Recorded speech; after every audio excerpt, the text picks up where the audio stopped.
Assalamualaikum warahmatullahi wabarakatuh.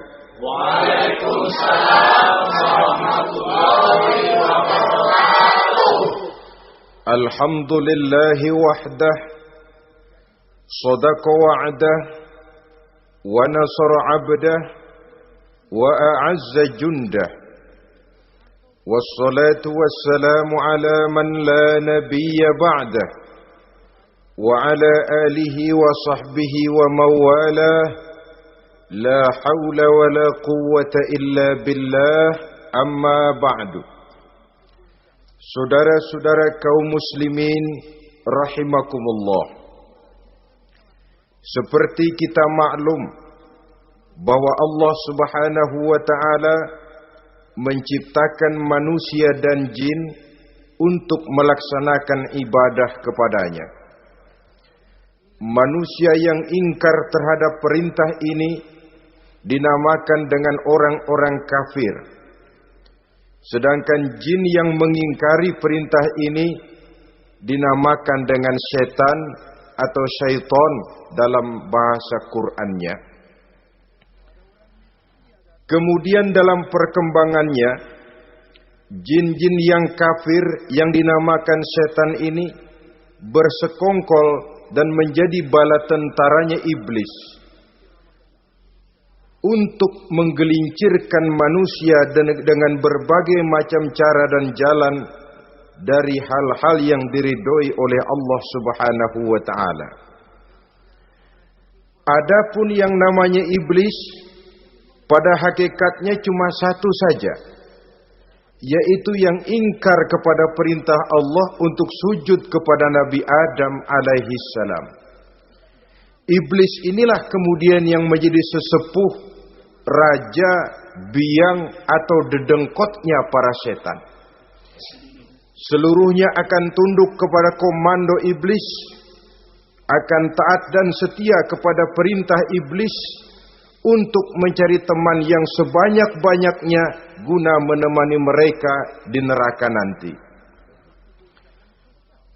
Maka mereka pun melakukan satu proklamasi yang bisa kita baca dalam surah Al-A'raf ayat 16 dan 17, di mana iblis dengan tegas menyatakan, qala fa bima aghwaytani la aq'udanna lahum siratakal mustaqim. Wahai Allah, kata iblis, dari sebab engkau telah menghukum saya, dari sebab engkau telah mengusir saya dari surga, maka saya berjanji akan menipu, akan menggelincirkan mereka, Adam dan keturunannya, dari jalanmu yang lurus. Apa jalan yang lurus? Tidak lain Islam ini. Dengan segala cara dan jalan, iblis dan bala tentaranya akan berusaha menggelincirkan manusia dari jalan yang lurus. Caranya bagaimana? Ayat ke-17 menjawab, "Tsumma la'atiyannahum min ba'di aydihim." Akan kami datangi mereka, akan kami goda mereka dari arah sebelah depan. Kalau cara itu tidak kena, wa min khalfihim, kami goda mereka dari sebelah belakang. Andai kata cara itu pun tidak mempan, wa an aimanihim, dari arah sebelah kanan. Kalaupun itu gagal, wa an syama'ilihim, kami akan datang dari arah sebelah kiri. Pendeknya dari 4 penjuru angin, iblis dan seluruh bala tentaranya yang bernama setan belum akan puas sebelum kita tergelincir dari jalan yang lurus yang diridhoi oleh Allah Subhanahu wa taala.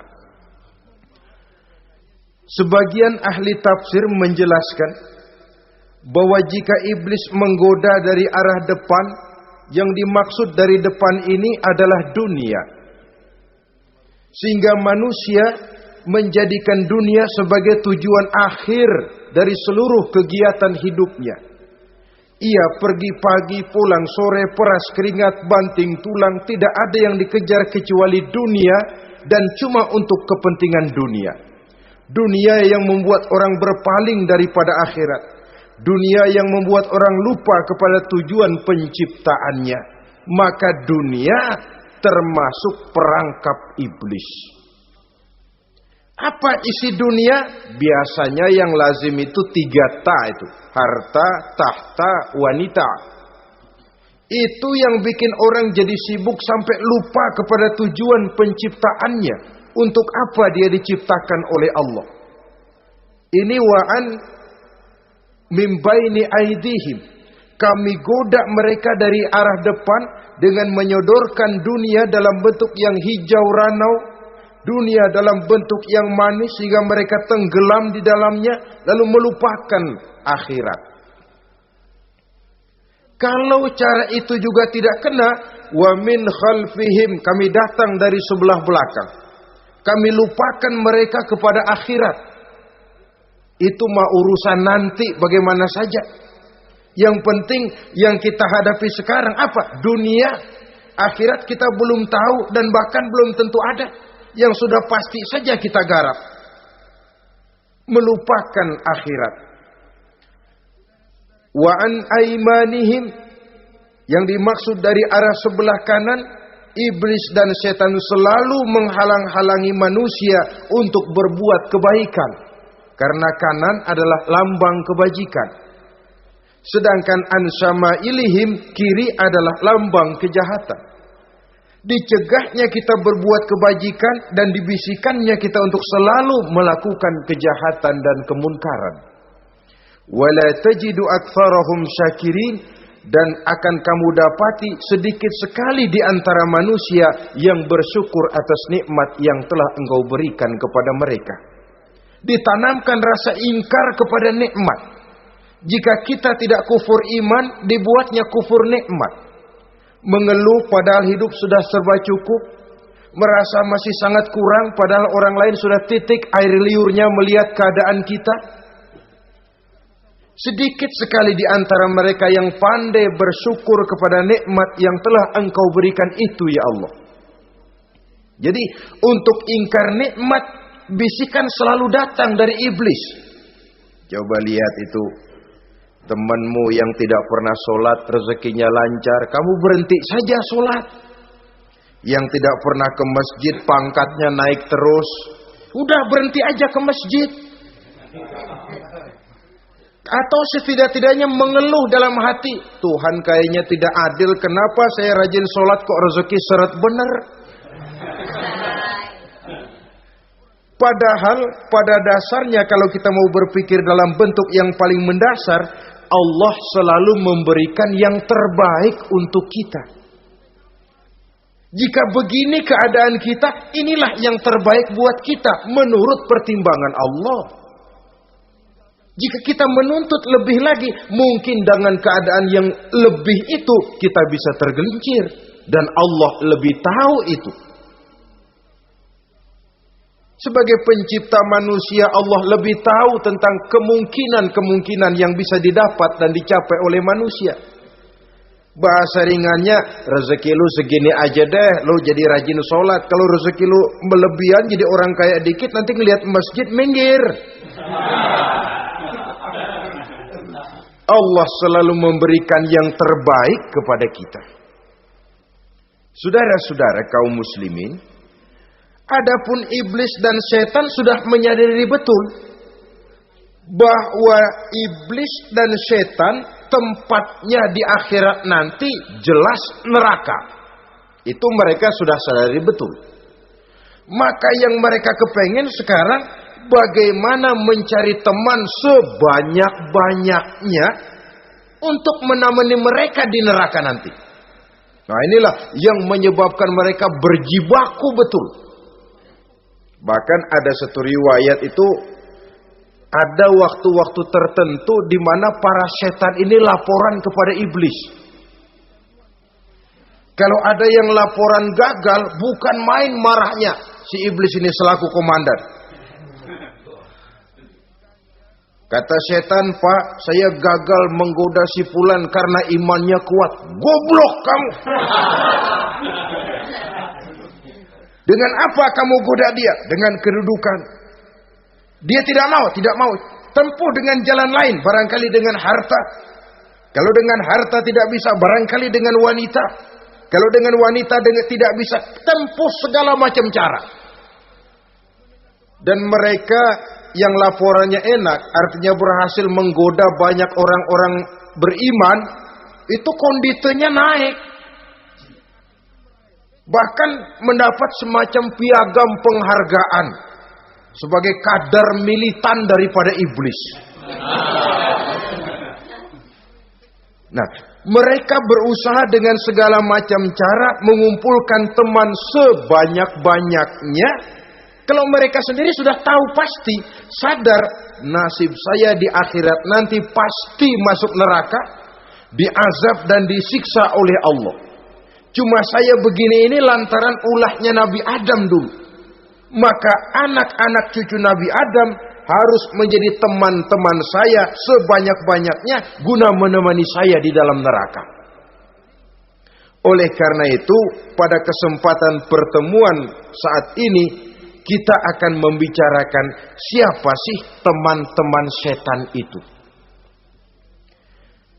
Diriwayatkan dari Wahab bin Munabbih bahwa pada satu hari iblis diperintahkan oleh Allah untuk datang kepada baginda Rasulullah sallallahu alaihi wasallam dan menjawab segala pertanyaan yang diajukan oleh baginda Nabi. Datang iblis dalam bentuk orang tua pakai tongkat. Jadi iblis itu bisa malih warna. Dia termasuk jenis makhluk halus toh. Seperti halnya jin dan malaikat, itu bisa malih warna sesuai dengan yang mereka kehendaki. Ketika datang, baginda Nabi bertanya, "Man anta?" Siapa kamu? Dia jawab, "Ana iblis." Saya iblis. Jujur. "Limadza ji'ta?" Mau apa kamu datang kemari? Kata baginda Nabi. Dijawab oleh iblis, "Innallaha amaroni an atika wa ujibaka an kulli ma sa'altani." Allah memerintahkan saya untuk datang kepadamu dan menjawab segala pertanyaan yang engkau ajukan kepada saya. Nah, atas pernyataan ini baginda Rasul kemudian bertanya dengan dua pertanyaan. Pertanyaan pertama, iblis, "Kam ikhwanuka min ummati?" Ada berapa sih teman-temanmu dari golongan umatku? Dari golongan umatku, umat Islam ini, bukan orang lain. Kalau orang kafir sih sudah jelas, itu memang CS-nya iblis. Tapi dari umatku, siapa saja yang jadi teman-teman kamu iblis? Menjadi antekmu, menjadi alatmu sejak dari dunia sampai ke neraka nanti. Atas pertanyaan ini iblis menjawab, "Teman-teman saya dari golongan umatmu ya Muhammad, asyarun, ada 10 orang. Ada 10 orang yang merupakan teman-teman iblis dari dunia sampai ke neraka." Siapa mereka? Pertama kata iblis, teman saya hakimun jair. Hakim yang curang. Hakim yang tidak adil. Ini bisa dimaklumi. Kenapa? Karena hakim diharapkan adalah produk keadilan. Sehingga orang mengatakan seorang hakim adalah seorang yang meletakkan sebelah kakinya di surga dan sebelah lagi di neraka. Kalau adil dia menghukum, kaki sebelah kanan yang akan menentukannya ke surga.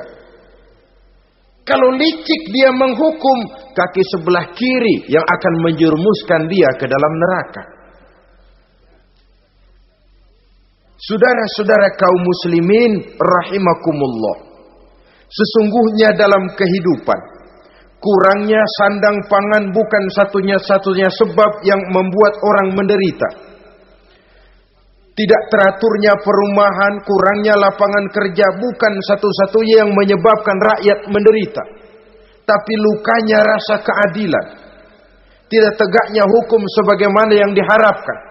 Itu juga bisa menjadi sumber nestapa, bisa menjadi asal dari segala derita.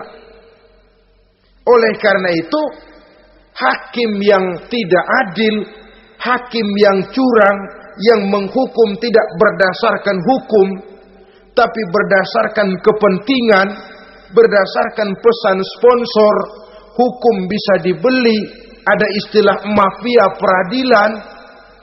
Hakim-hakim macam ini yang akan menjadi teman-teman iblis.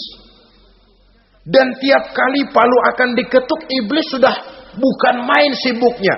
Kekuasaan di tanganmu, hijau katamu, hijau yang akan berlaku, merah kau ketok, merah yang akan jadi keputusan. Orang lain tidak tahu ini kesempatan untuk jadi kaya, ini kesempatan untuk naik pangkat.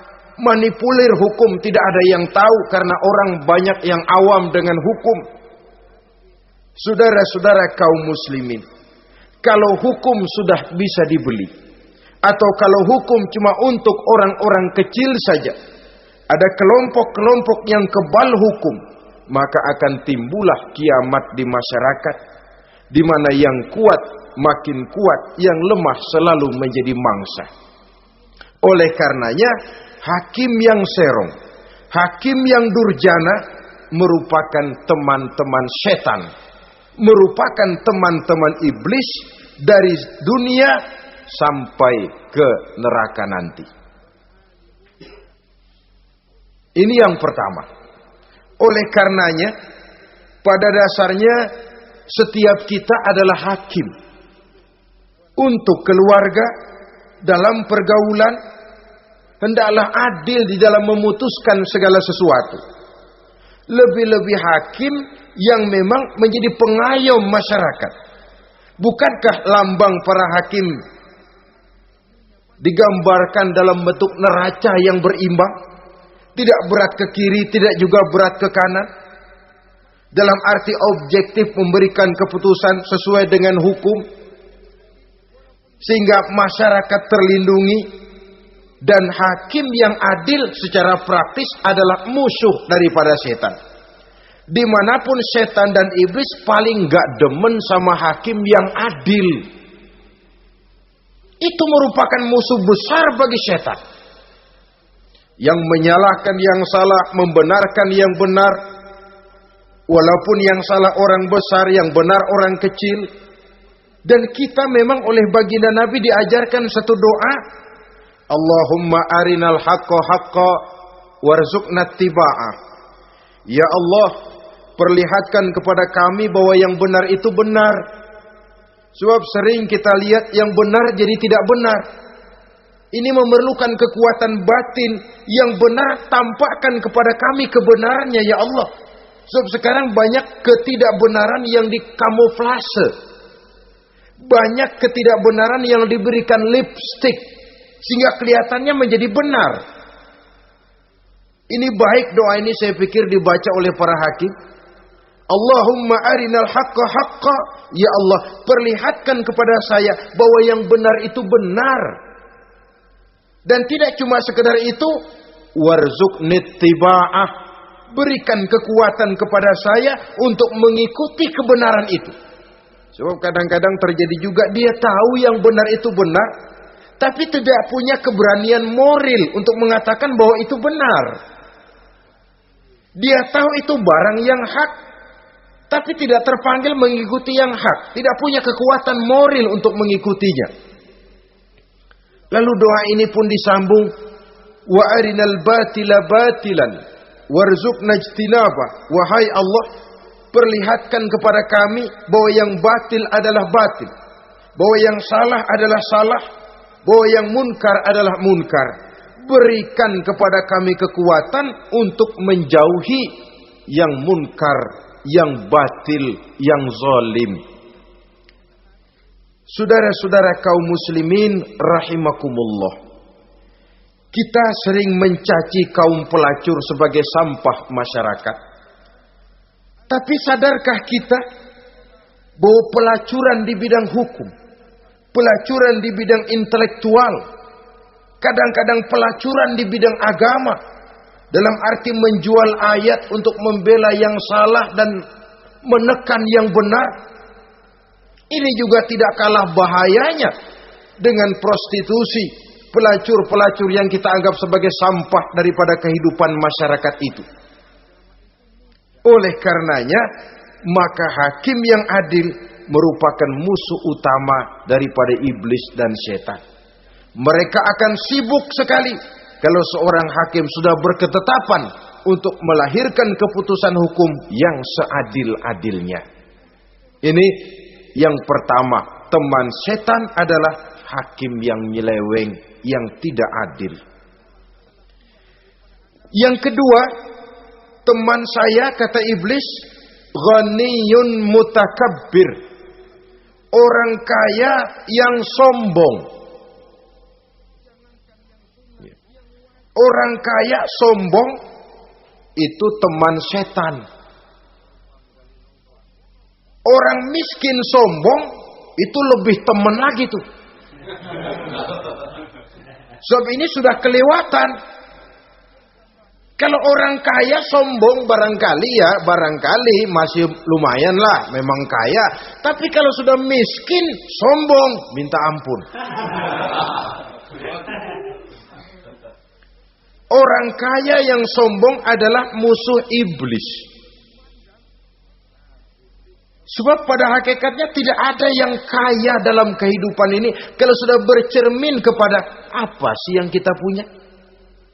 Nabi Sulaiman karena merasa menguasai antara masyrik dan maghrib, satu hari pernah mohon izin kepada Allah. Ya Allah, saya mohon izin kepadamu untuk memberikan makan kepada seluruh makhluk-makhlukmu sekedar satu hari saja. Baik. Satu hari Nabi Sulaiman mau menjamin menanggung makannya semua makhluk. Karena merasa kaya. Baik, kata Allah. Lalu sibuklah Nabi Sulaiman mengadakan persiapan. Seluruh bala tentaranya, jin, binatang dikumpulkan, mengumpulkan makanan yang sebanyak-banyaknya, diatur di satu lapangan yang sangat luas. Sebab ini yang mau makan tentu tidak sedikit. Nah, sudah selesai persiapan, kata Allah, sudah selesai Sulaiman? Sudah ya Allah. Nah, aku mulai dari makhlukku yang paling di bawah, ikan. Ikan Nun dipanggil oleh Allah. Rezekimu hari ini mau ditanggung Sulaiman. Naik, makan. Naik ikan ini. Sekali makan seluruh persiapan habis.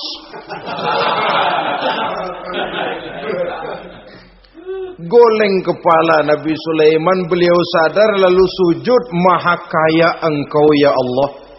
Boro-boro nanggung makanan semua makhluk hidup sehari, ikan satu nggak keurusan. Ini baru sekali makan, bagaimana nambahnya? Jadi apa sih yang kita anggap kaya ini? Maka orang kaya yang sombong pada hakikatnya kacang yang lupa akan kulitnya. Tidak ada yang kita bawa pada saat kita terlahir ke alam ini. Sebagaimana juga tidak ada yang kita bawa pada saat kita meninggalkan alam ini. Harta kita akan pindah nama.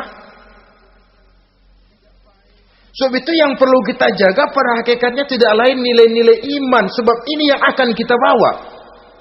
Cuma ironinya, karena iman itu abstrak, bukan benda, orang yang kehilangan iman tidak pernah ribut. Sebaliknya karena harta itu materi, benda konkret, orang yang kehilangan harta cepat merasa, cepat ribut. Motor hilang, ribut. Kenapa? Motor itu benda, kelihatan. Duit hilang, ribut. Televisi hilang, ribut. Kenapa? Benda. Tapi kalau iman yang hilang, wah kelihatannya tenang-tenang saja, Pak.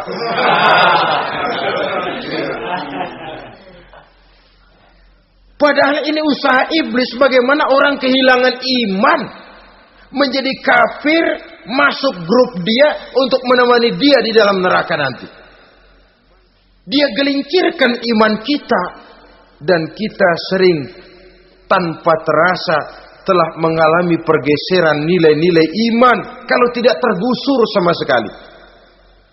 Cuma saya katakan tadi, oleh karena iman ini bukan benda, orang yang kehilangan iman kurang begitu merasa. Padahal ini yang paling berharga. Sebab ini yang akan kita bawa menghadap Allah. Orang itu kalau sudah yakhruju minad dunya bighairi iman, keluar dari dunia, meninggalkan dunia dan seluruh isinya, kembali menghadap Allah dengan tidak membawa iman, tempatnya jelas sudah. Itu yang paling kita khawatir. Pangkat jelas tidak kita bawa. Harta benda akan pindah nama jadi milik ahli waris kita. Tiba-tiba iman yang cuma satu itu tempat kita bergantung, hilang juga dari diri kita. Dengan apa kita mau menghadap Allah? Dan kemalangan apa yang lebih besar dari orang-orang yang telah kehilangan iman pada saat dia menghadap Allah Subhanahu wa ta'ala. Karena itu saudara-saudara, terutama yang diberikan amanah berupa harta oleh Allah dalam kehidupan ini, bersyukurlah kalau saudara diberikan kepercayaan oleh Allah untuk menyalurkan rezeki kepada orang lain. Seperti keran yang nyimpen air tapi tidak untuk dirinya, disalurkan kepada yang memerlukannya. Rezeki dia cuma lewat tangan saya. Rezeki dia cuma lewat tangan saya. Berbahagialah orang kalau dipercayai Allah untuk menyalurkan rezeki kepada orang lain. Artinya agen. Yang ditunjuk jadi agen Allah, kok nggak bangga? Kalau sudah kemari cara berpikir, insya Allah rasa bakhil bin pelit alias medit bin koret.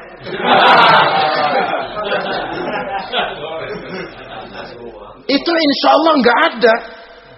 Kan kadang kita berpikir, yang nyari duit gue setengah mati, lu datang-datang mau minta aja pala lu.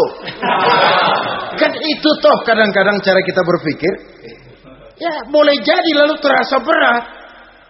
Tapi kalau kembali kepada kesadaran, barangkali alhamdulillah rezeki dia cuma lewat tangan saya. Kalau saya nggak ngasih dia, barangkali nggak semudah ini saya dapat rezeki.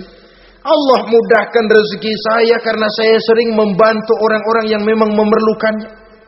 Andai kata saya nggak membantu mereka, belum tentu rezeki selancar ini. Tidak lalu enak aja, peras keringat gua banting tulang, pergi pagi pulang sore, lu datang-datang nada aja. Berbahagialah orang jikalau sekali lagi dia dijadikan agen oleh Allah untuk menyalurkan rezeki kepada mereka yang memang memerlukannya.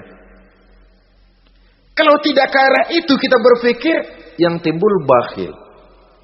Bakhil lalu bermegah-megah dengan hartanya, timbul kesombongan. Senang lihat orang susah, lalu dia sendiri dengan hartanya cuma to show only, pameran. Lewat di kampung, senang kalau orang melotot, lihat mobilnya yang serba mengkilap, sepatunya yang serba mahal. Senang kalau, wah, semua gaya hidupnya serba jet set, wah, wah, wah. Senang betul kalau melihat orang sudah serba bengong lihat keadaan dia. Timbul takaburnya, sombongnya, ngenyek kepada yang lain. Maka orang kaya yang sombong, teman iblis, teman setan. Setan senang betul. Sebaliknya secara praktis, orang kaya yang rendah hati adalah musuh iblis. Saudara-saudara kaum muslimin rahimakumullah. Lain memang. Kalau kita diberikan ilmu di akhirat nanti, pertanyaan cuma satu, ilmumu kau amalkan untuk apa? Kalau kita diberikan umur panjang, pertanyaan akhirat satu saja. Umurmu kau habiskan di mana? Tapi kalau sudah harta diberikan kepada kita, pertanyaan akhirat dua. Min aina iktasabahu wa fima anfaqahu. Hartamu kau dapat dari mana? Kau belanjakan kemana? Depan belakang ditanya. Yang ketiga, teman iblis itu tajirun khain. Pedagang yang berkhianat. Baik kepada sesama teman pedagangnya, karena ingin lebih maju dari yang lain. Terjadi persaingan yang tidak sehat di berbagai bidang bisnis. Ataupun kepada para pembelinya. Dengan mengatakan barang yang baik adalah barang yang tidak baik menjadi baik. Sebab pada dasarnya apabila kaum pengusaha sudah berkhianat akan timbul kegoncangan ekonomi. Dan kegoncangan ekonomi dampaknya adalah melahirkan kelas-kelas kemiskinan. Kemiskinan merupakan satu perangkap iblis. Biasanya orang kalau udah melarat udah dekat banget sama kafir. Kalau tidak dilatar belakangi oleh nilai iman yang kuat. Udah melarat udah dekat benar dah sama kafir. Apalagi iblis ini menggodanya pandai dia. Kepada orang miskin dia datang dengan bujukan materi. Kepada yang cukup hartanya dia datang dengan bisikan lain. Pendeknya iblis dan setan itu ibarat tukang joget, dia ngerti betul irama kendang.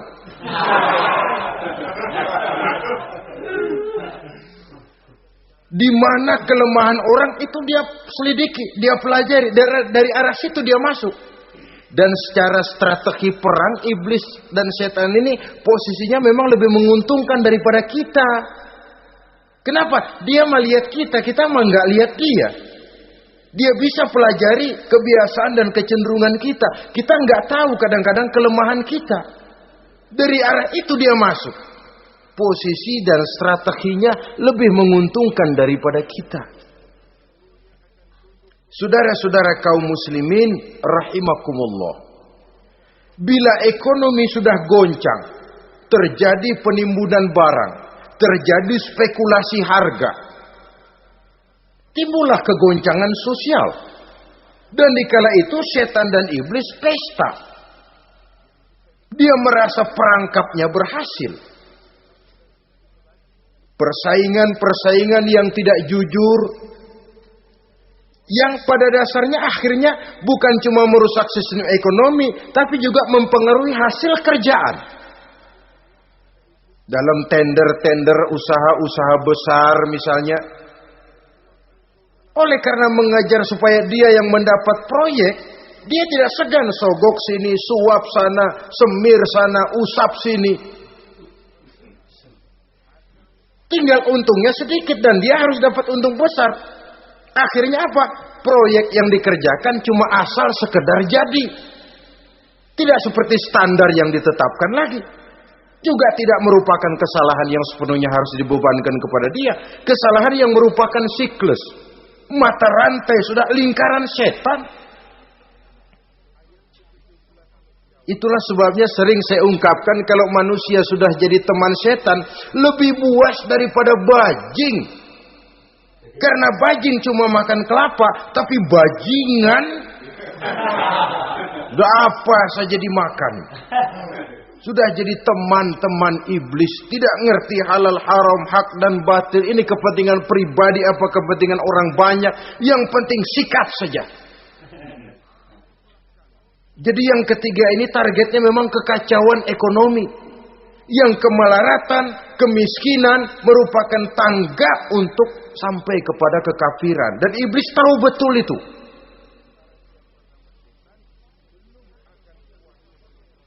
Lain misalnya contoh yang diberikan oleh Rasul. Rasul kan pernah dagang di kala remaja itu. Membawa dagangannya Siti Khadijah. Kain. Beliau dagang kain. Berapa kain ini? Oh, kalau ini Saya ambil dari Ibu Khadijah 25 rupiah. Saudara mau beli saya berapa terserah, asal saya ada untungnya. Dan kalau modalnya 25, betul-betul beliau bilang 25. Jujur. Kita kan enggak, udah bohong campur sumpah lagi.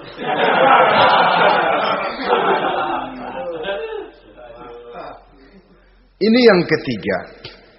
Yang keempat, teman-teman setan, teman-teman iblis, syaribul khamr. Orang yang minum arak, pemabuk, itu teman setan. Bahkan divonis tidak beriman orang yang pada saat meninggal dunia di dalam perutnya itu masih ada khamr. Tidak beriman divonis. Jadi dalam satu pesta di mana disediakan minuman-minuman keras, iblis itu sudah masang perangkap. Dan bila minuman itu dihampiri orang, dia mulai senang, wajahnya berseri-seri. Kalau minuman dituang ke gelas, dia tepuk tangan. Bila minuman mulai mengalir ke tenggorokan, dia jijimprakan iblis. Girang bukan main.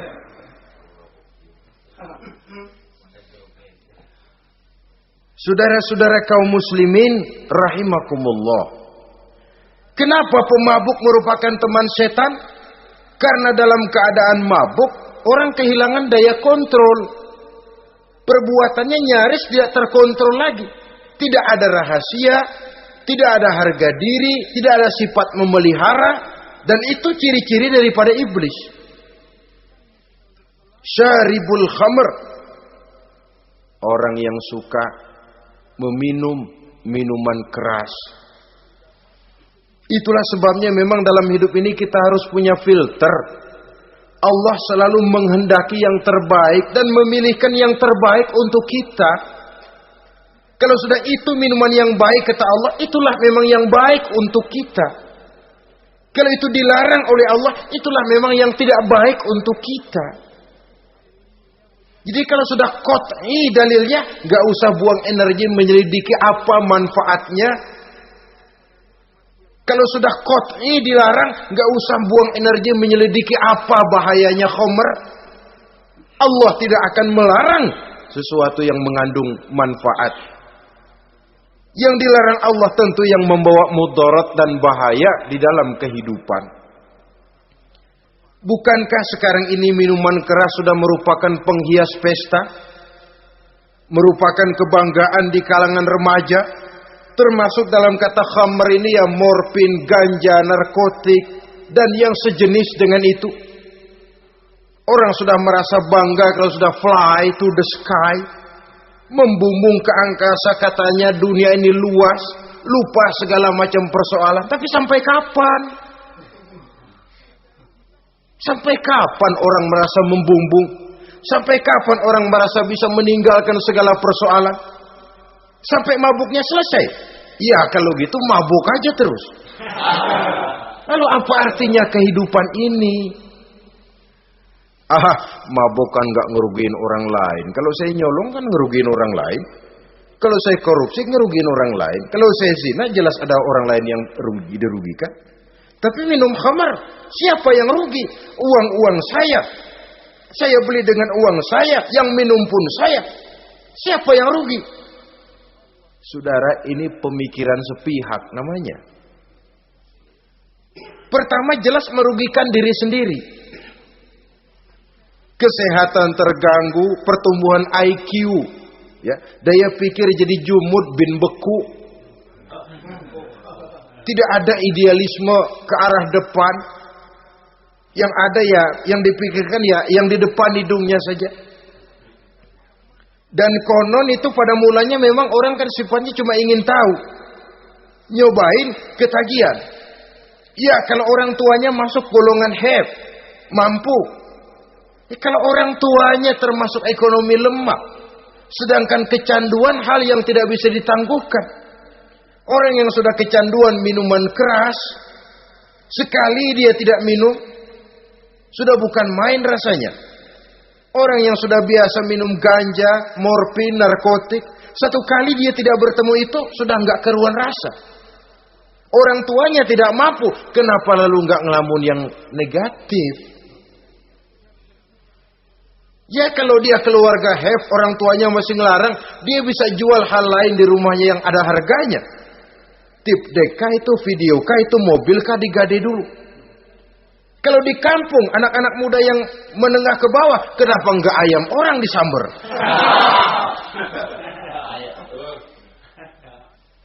Terjadilah perbuatan negatif yang akhirnya merembet kepada merugikan orang lain. Hakikatnya zahirnya memang pada mulanya hanya merugikan diri sendiri, tapi lambat laun akan merembet juga kepada merugikan orang lain. Oleh karena itu pantas kalau dalam perjalanan Mi'raj begitu hendak start dari Masjidil Aqsa menghadap Allah, kepada baginda Nabi disodorkan 2 gelas minuman, segelas susu dan segelas arak. Muhammad, kau ambil salah satu minuman itu, kau minum. Mantap. Nabi mengambil gelas yang isinya susu lalu beliau minum. Selesai minum kata Jibril, "Shaddaqta ya Muhammad, laqad asabtal haq." Kamu benar Muhammad, pilihanmu tepat. Kenapa? Untung saja susu yang kamu minum. Kalau arak yang kamu ambil, kamu pilih dan kamu minum, pasti umatmu bakal pada jadi umat teler semua nanti. Wong Nabi milih susu saja umatnya masih banyak yang teler. Apalagi kalau beliau memilih khamr waktu itu. Tapi ini sekedar simbol bahwa begitulah kita dalam hidup. Saudara, kalau di depan kita ditaruh segelas jamu, segelas sirup, kira-kira pilih mana? Jamu. Sirup apa jamu? Jamu. Orang yang berpikir panjang ke depan, dia bakal pilih jamu. Memang pahit, getir, nggak enak, tapi besok pagi badan enteng, kerja semangat, berpikir cerdas, gairah ada. Orang yang pikirannya pendek, ngapain jamu getir nih, sirup nih, manis ini. Dia minum, bukan main manisnya, besok pagi bibir pada jontor. Begitulah dalam kehidupan ini. Maka hendaknya kita berusaha dengan sekuat kemampuan untuk menghindarkan diri dari minuman keras dan pengaruh-pengaruhnya. Yang kelima, teman iblis itu al-qattat, tukang-tukang fitnah. Itu suling iblis itu, trompet setan. Sebab apa? Benar kalau Quran mengatakan, Nabi mengatakan al-fitnatu asyaddu minal qatli. Fitnah lebih bahaya dari pembunuhan. Sebab apa? Pembunuhan membunuh orang secara langsung. Fitnah membunuh orang pelan-pelan. Kalau mati mendingan cepat daripada pelan-pelan. Pelan-pelan mati, cepat mati, enakan cepat, nggak ngerasain sakit. Fitnah membunuh orang pelan-pelan. Nama baik orang hancur, dicoreng-moreng di tengah masyarakat. Maka tukang-tukang fitnah, teman-teman setan dari dunia sampai ke neraka nanti. Karena fitnah lebih bahaya daripada pembunuhan. Mengada-ada yang tidak ada diada-adakan, fitnah. Melebih-lebih, berita semeter jadi 3 meter, yang 2 meter. Ya kalau positif, kalau negatif, fitnah. Memang orang bilang kalau kita nitip duit jangan harap lebih, kurang bisa. Tapi kalau nitip omongan jangan harap kurang, pas saja sudah untung itu. Biasanya lebih, namanya omongan. 1 meter jadi 2 meter, 2 meter jadi 3 meter. Itu sifat dari yang namanya omongan. Kita kirim uang, udah gak bakalan lebih dah. Ini nitip uang sama saya 50.000, tambahin 10.000 langka yang berpikir begitu. Kurang malah bisa. Enak aja nitip, gua kan kemarin pakai ongkos. Hitung transport misalnya. Tapi kalau sudah nitip omongan, pas saja sudah untung loh. Biasanya malah lebih. Fitnah pernah melanda Nabi Zakaria. Fitnah pernah melanda Habil dan Qabil. Fitnah pernah melanda Nabi Ibrahim. Fitnah bahkan pernah melanda kehidupan baginda Rasulullah sallallahu alaihi wasallam. Dalam peristiwa yang lazim kita kenal dengan hadisul ifki, bagaimana gosip pun sempat mengguncang rumah tangga kehidupan baginda Nabi. Sehingga pantas kalau beliau sendiri mengatakan al-fitnatu asyaddu minal qatli. Fitnah itu lebih bahaya daripada pembunuhan, karena fitnah membunuh orang secara pelan-pelan. Saudara-saudara kaum muslimin rahimakumullah. Lidah tidak bertulang. Soghirul jirmi azimul jurmi. Kecil bentuknya tapi besar akibatnya. Kalau kita luka karena silet 2-3 hari boleh sembuh. Tapi luka karena lidah seumur hidup kita ingat. Asal lihat orangnya ingat nih dia nih yang ngomong kagak enak bang adik gua tandain dah.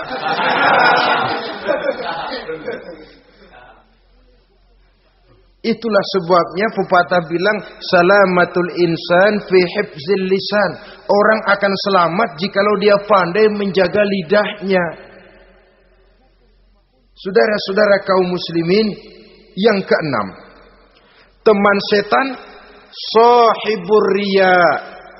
Orang yang riya, beramal cuma to show only, supaya ingin dipuji orang, ingin dilihat orang, riya namanya.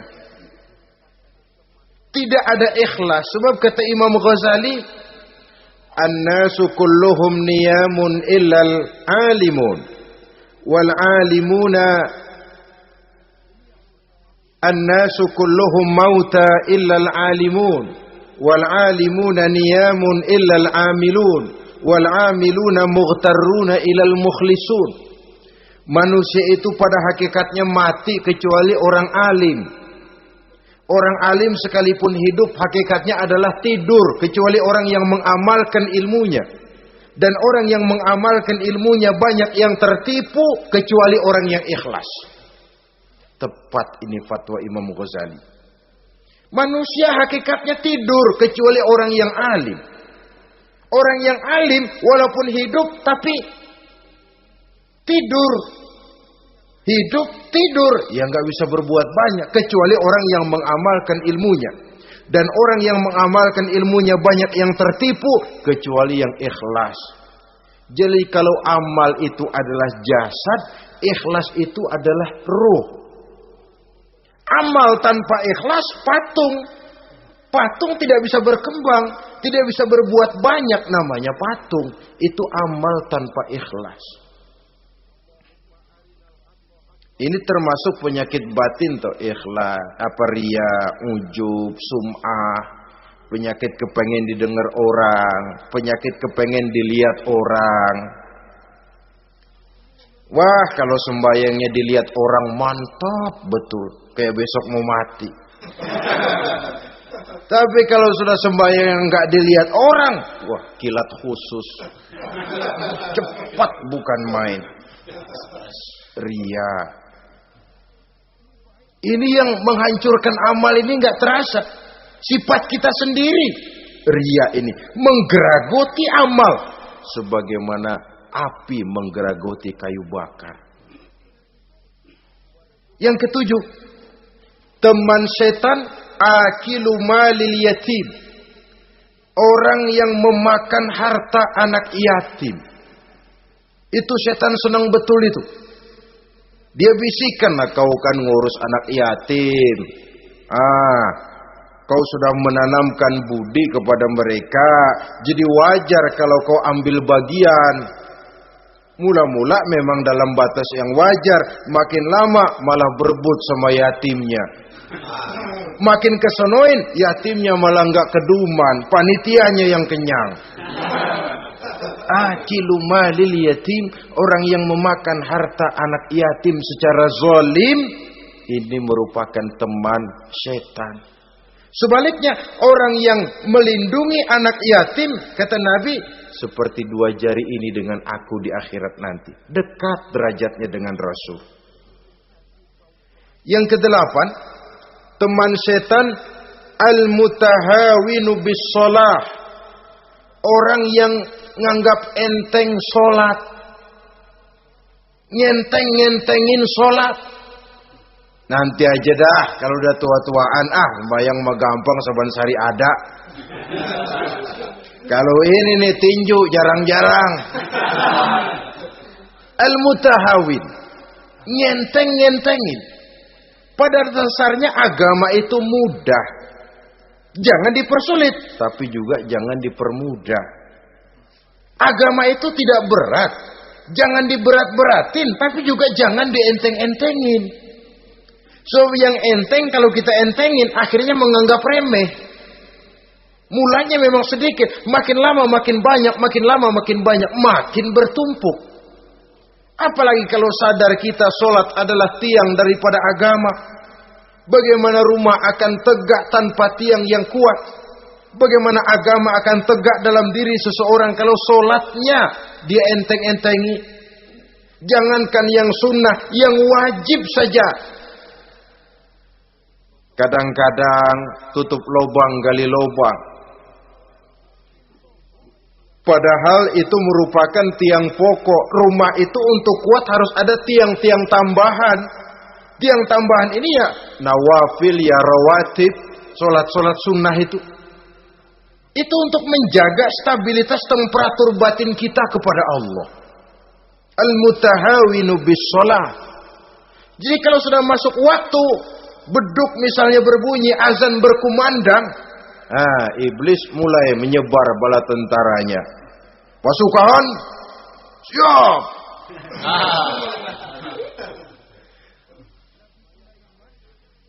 Kama yang dagang dia bisikin, sedang enaknya lu dagang, gua beli lagi banyak-banyak, sembahyang mah ada besok.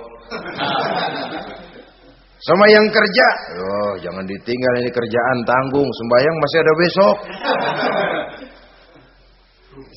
Saudara-saudara kaum muslimin rahimakumullah. Andai kata kita berhasil, kita tinggalkan kesibukan, lalu kita pergi sholat, apa iblis diam? Setan tenang? Tidak, masih dia bisiki kita. Iya, kalau mau sembahyang ya sembahyang, cuma buruan udah. Nah, yang mau belanja, yang menunggu, bukan main. Sampai rukuk kita tidak sempurna, bacaan kita semrawut, sujud kita tidak lengkap. Sholat juga, tapi disitulah masuk iblis. Atau kalau itu kita berhasil cegah, rukuk tertib, ada tumakninah, sujud bagus, iblis masuk lagi. Wah, memang sembahyang kamu mantap. Orang lain gak ada yang sembahyang kayak kamu. Yang timbul apa? Ujub. Sombong kepada diri sendiri. Begitu rapi sembahyang, lu ya pada kagak sembahyang, apaan lu? Gua nih. Itu sudah perangkap iblis. Jadi lewat segala macam cara dan jalan, kepada yang ibadahnya bagus ditanamkan rasa ujub. Kepada yang mau berusaha bagus ditanamkan sifat was-was, buru-buru. Saudara-saudara kaum muslimin, ini yang ke-8. Yang ke-9, mani'uz zakah. Orang yang enggan membayar zakat itu teman setan. Gak ada urusan sama zakat. Sayang-sayang harta dizakatin. Saudara-saudara, padahal zakat itu kata Nabi, zakku amwalakum biz zakat. Bersihkan hartamu dengan zakat. Jadi barangkali bercampur harta itu dengan sedikit yang tidak baik, bercampur dengan yang kotor. Zakat itu membersihkan yang lain. Kita misalnya dalam satu kelas punya murid 40 orang, 42 orang, ada 2 orang yang bandel, nggak ketulungan. Sudah segala macam cara kita perbaiki, nggak juga berhasil. Ini kan kalau nggak diatasi kan mempengaruhi yang teman-teman yang 40 orang. Untuk menyelamatkan yang 40 ini, nggak apa-apa yang 2 keluarin. Bikin pemecatan. Anak saudara, kami sudah tidak sanggup lagi mengajar. Dengan ini kami berhentikan dari sekolah yang kami pimpin untuk menyelamatkan teman-teman yang lebih banyak. Mengeluarkan yang 2 untuk menyelamatkan yang 40. So kalau tidak ini nanti ngerembet, yang 40 ngikut jadi ngeres. Itu juga harta. Zakat untuk membersihkan yang masih tersisa. Yang terakhir yang ke-10. Teman setan, musuh, teman iblis, man yutilul amal.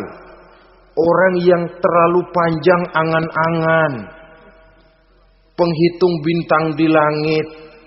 Yang hidup cuma ngitung jikalau.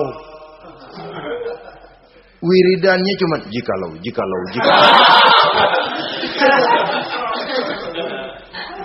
Tidak pernah mau berbuat, cuma angan-angan kelewat panjang. Yang ngelamun kan nggak ada sekolahan, ya siapa juga bisa ngelamun. Orang bukan tidak boleh bercita-cita, bahkan cita-cita yang mendorong kita untuk bergairah dalam kehidupan.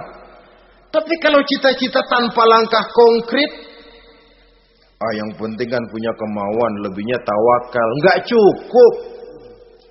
Pernah datang ke masjid seorang sahabat. Begitu sampai dia turun dari onta langsung menghadap baginda Nabi. Nabi tanya, ontamu udah diikat belum? Belum ya Rasul. Kenapa? Saya tawakal kepada Allah. Tuh orang diomelin sama Nabi. Ikat dulu, habis gitu baru tawakal. Betul toh. Ikat dulu tuh onta, lebihnya baru tawakal. Kalau udah diikat masih lari juga, itu tawakal. Lah belum diikat udah tawakal. Orang yang terlalu panjang angan-angan, yang akhirnya kalau tidak merusak cara berpikirnya, akan mendorong dia kepada perbuatan yang negatif untuk mewujudkan angan-angannya itu. Macam misalnya ya, pakaian kepengen bagus, harta mau banyak, usaha ogah, kerja capek sedikit tidak mau, kepengen seperti orang-orang, lalu ngelamun. Kalau tidak jadi gila, ya merusak perbuatannya. Kan berapa banyak orang yang kepengen kaya gagal lalu jadi sableng. Kertas koran ditumpukin, dikantongin, dia kira gepokan duit. Hawanya duit udah banyak aja. Tulul aman, terlalu panjang angan-angan. Nah, saudara-saudara, kalau kita sudah tahu itulah teman-teman setan, teman-teman iblis, mari kita berusaha jangan termasuk salah satu di antara 10 orang yang menjadi teman-teman iblis ini. Lalu cara untuk mengatasinya bagaimana? Imam Al-Ghazali rahimahullah memberikan tuntunan. Pertama, untuk mengatasi perangkap setan, jangan sampai kita termasuk salah satu teman setan, zikrullah.